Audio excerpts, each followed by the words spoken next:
வணக்கம். முடியுது, வலிக்குது, அழுதுருவேன் அப்படின்னு ஒரு படத்தில் சொல்லுவாங்க. அந்த மாதிரி இன்றைக்கி ஸ்டாலின் அவர்கள் கதறி கொண்டிருக்கிறார்னே சொல்லலாம். ஏன்னா இன்றைக்கி ராகுல் அவர்கள் பேசிய பேச்சு, ராகுல் அவர்கள் இந்தியா கூட்டணியில் பேசிய பேச்சை நேற்று காங்கிரஸ் தலைமையகம் வெளியிட்டிருக்காங்க. அதில் உள்ள விஷயங்கள் இன்றைக்கி பல ஆங்கில ஊடகங்களில் பெருசாக வந்தது. ஏன் தமிழ் ஊடகங்கள் ஏன் போடலன்னு தெரியல. அதை பற்றி விரிவாக பேச போகிறோம். இன்னொரு பக்கம் பார்த்திங்கன்னா இன்றைக்கி சனிக்கிழமை அப்படின்னாவே நிறைய பேர் சேர்ற தினம் டிவிகேல. அந்த வகையில் முன்னாள் அமைச்சர் பச்சைமால் ஆகட்டும், எம்பி வனராஜ் ஆகட்டும், அதுக்கப்புறம் பார்த்திங்கன்னா இன்னொரு எம்பி செந்தில்நாதன், அதுக்கப்புறம் பார்த்திங்கன்னா காங்கிரஸ் பிஜேபியில் இருந்த நம்ம விஜயதாரணி அவர்கள்லாம் சேர்றாங்க. பார்த்துட்டு இருக்க மக்கள் விஜயதாரணி அவர்கள் சேர்றதை பல பேர் ஆதரிக்கிறாங்க, விமர்சிக்கிறாங்க. நீங்கள் உங்கள் பார்வையை சொல்லுங்கள். ஃபஸ்ட்டு நம்ம ராகுல் காந்தி அவர்கள் விஷயத்தை பேசிட்டு அதுக்கப்புறம் நம்ம விஜயதாரணி அவர்களை பற்றி பேசலான்னு பார்க்குறேன். இல்லைனா விஜயதாரணி அவர்களை பேசிடலாம் ஃபஸ்ட்டு, ஏன்னா சின்ன மேட்டர் முடிச்சுட்டு போயிடுவோம்.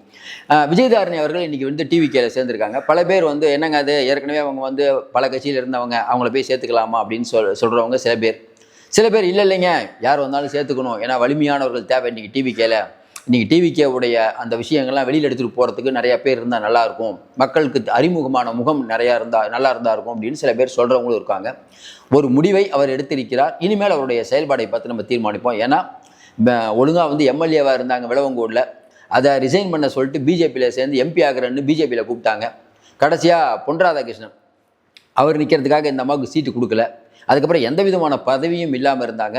ஒரு கட்டத்தில் நம்ம பிஜேபி ஆஃபீஸ்க்கு அவங்க போகும்போது இவங்க யாருன்னு அடையாளம் தெரியாமல் அங்கே அந்த டீ கொண்டு ஒரு கொடுப்பார்ல அந்த தோழர், அவர் என்ன பண்ணார், இவங்களை யாருன்னு தெரியாது அவருக்கு, அவர் மேலே தப்பு இல்லை, நகருமா இங்கே பக்கம் நிற்கிறீங்கிற மாதிரி சொல்லிட்டாங்க. ஆதரவாளர்களுக்கெல்லாம் கடுமையான அதிர்ச்சி. அப்போ தொடர்ந்து அண்ணாமலை அவர்கள் இருக்கும்போதும் சரி, அடுத்து நயினார் நாகேந்திரனுக்கும் சரி, தொடர்ந்து அவருக்கு பொறுப்புகள் எதுவும் கொடுக்கல. அரசியலுக்கு வரதே பொறுப்பு அவங்க தான்.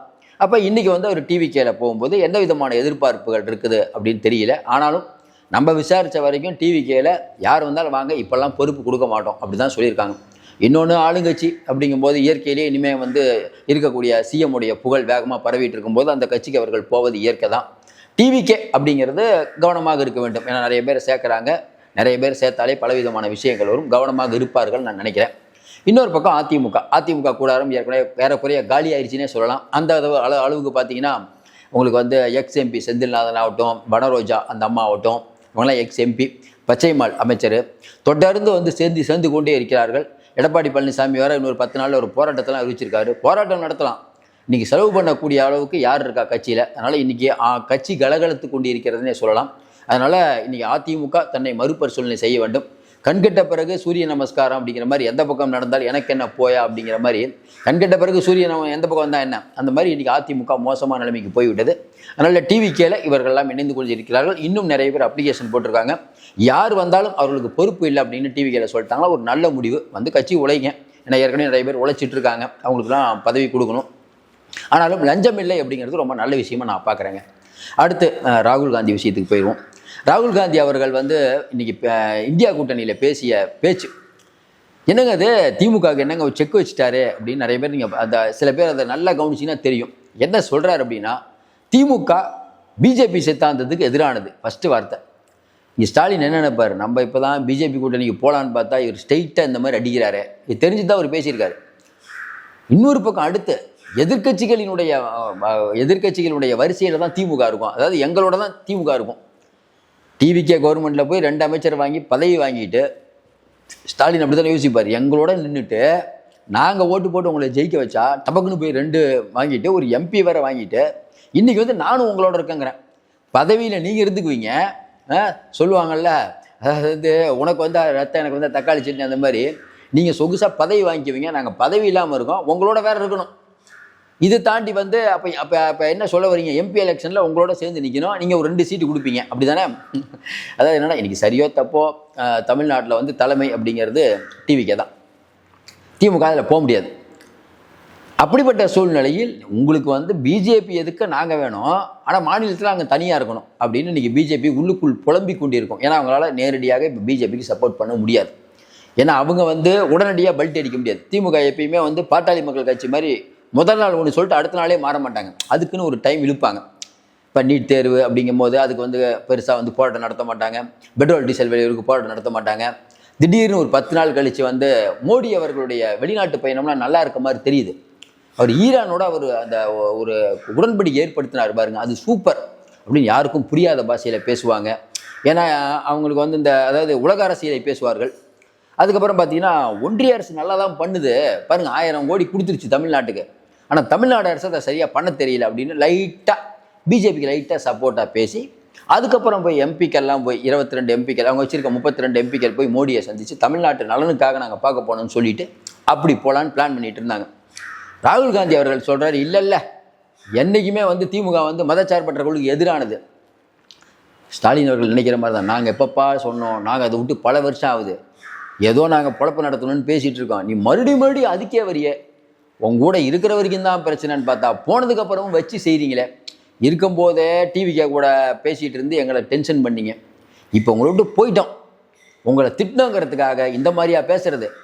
அப்போ இன்றைக்கி இருக்கக்கூடிய சூழ்நிலையில் இன்றைக்கி வந்து இன்னொரு பக்கம் பார்த்திங்கன்னா நம்ம தொல் திருமாவளவர்கள் அவர்கள் என்ன சொல்லியிருக்காரு, இல்லை டிவிக்கே வந்து நம்ம வந்து இந்தியா கூட்டணி கூட்டு வரணும்னு அவர் வேறு. இது வந்து ஸ்டாலினுக்கு எரிச்சல் அளிக்கக்கூடிய செயல். என்ன இப்போ சிக்கல் அப்படின்னா, ஸ்டாலின் அவர்களுக்கு மம்தா பானர்ஜி இந்த தடவை ஜெயிச்சிருந்தா கண்டிப்பாக இந்தியா கூட்டணி கூட்டத்துக்கு போயிருக்க மாட்டாங்க. எல்லாம் அங்கே தோத்துட்டு உட்காந்துருக்காங்க. உத்தவ் தாக்கரே தோத்துட்டாரு, சரத்பவார் தோத்துட்டாரு. சரத்பவார் கட்சியை வந்து காங்கிரஸோட இணைக்கலாமான்னு பார்த்துட்டு இருக்காரு. மம்தா கட்சி காங்கிரஸோட சேர்க்கலாமான்னு பார்த்துட்டு இருக்காங்க. அப்போ காங்கிரஸுக்கு ஏறிட்டு இருக்குது மவுஸ். கரெக்டாக இன்றைக்கி சிஎம் விஜய் போகிறாரு. அதான் சொல்கிறாங்களே, என்ன நேரமோ தெரில சார், காங்கிரஸ் ஒன்றுமே இல்லாமல் இருந்தது, இன்றைக்கி மம்தா பானர்ஜி சரியோ தப்போ காங்கிரஸ் கூட சேரணும். ஏன்னா காலையில் மம்தா பானர்ஜி மீதே வழக்கு, மத உணர்வை தூண்டினார்னு வழக்கு, அவங்க மருமக அபிஷேக் பானர்ஜி மேலே வழக்கு, உங்களுக்கு தெரியும். உத்தவ் தாக்கரே கட்சியில் இருக்கவங்க மேலாம் வழக்கு, சரத்பவார் கட்சியில் இருக்கவங்க மேலாம் வழக்கு. அப்போ சரியோ தப்போ இவங்கெல்லாம் ஒன்றா இருக்கணும். ஏன்னா ஒருத்தர் அடிக்கும் போது ஒன்றா இருக்கணும், இல்லைன்னா தாங்க மாட்டோம், அடி தாங்க முடியாது, சப்போர்ட்டுக்காக ஆள் வேணும். தனித்து விடப்பட்டிருப்பது யாருன்னா திமுக தான். ஆர்எஸ் பாரதி சொல்கிறார், நாங்கள் தனித்தே நிற்போம், நின்று தான் பாருங்கள். என்றைக்கு திமுக தனிச்சு நின்றுது, சும்மா உதார விட வேண்டியதான், நாங்கள் அப்படி பண்ணுவோம் இப்படி பண்ணுவோம், அதெல்லாம் ஒன்றும் இல்லை, உங்களுக்கு தெரியும், தனிமரம் ஆகிட்டோன்னு தெரியும். அந்த கோபத்தில் ஏதோ பேசிகிட்டு இருக்காங்க. அப்போ இன்றைக்கி ராகுல் காந்தி அவருடைய பேச்சு திமுகவுக்கு வச்ச வலுவான செக். நாளைக்கு ஒரு வேளை அவங்க போனாங்கன்னா சொல்லுவார், பார்த்தீங்களா நாங்கள் எவ்வளவோ நம்பினோம். திமுக தொண்டர்களுடைய நிலைமை என்னங்க, திமுக தொண்டர்கள் மதச்சார்பற்றவர்கள், ஆனால் ஒரு குடும்பம் அப்படிங்கிறதே இன்றைக்கி பிஜேபிகிட்ட மண்டிட்டுருச்சு அப்படின்னு பிளேட்டை திருப்பி போடலாம்.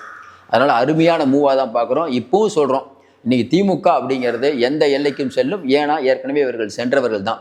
இன்றைக்கி வந்து நாட்டில் வந்து சட்டம் ஒழுங்கு கெட்டு போச்சு, பெண்களுக்கு பாதுகாப்பில்லை, சிங்கப்படையே வேஸ்ட்டு, அங்கே நடக்குது இங்கே நடக்குது. ஒன்று வேணா சேலத்தில் அந்த பெண்களை ஏமாற்றி படம் பிடிச்ச மணிகண்டன் காலைல அரெஸ்ட் பண்ணிட்டாங்க சார். அரெஸ்ட் பண்ணிவிட்டு அதுக்கப்புறம் நடவடிக்கை நம்ம பார்த்து பேசுவோம்.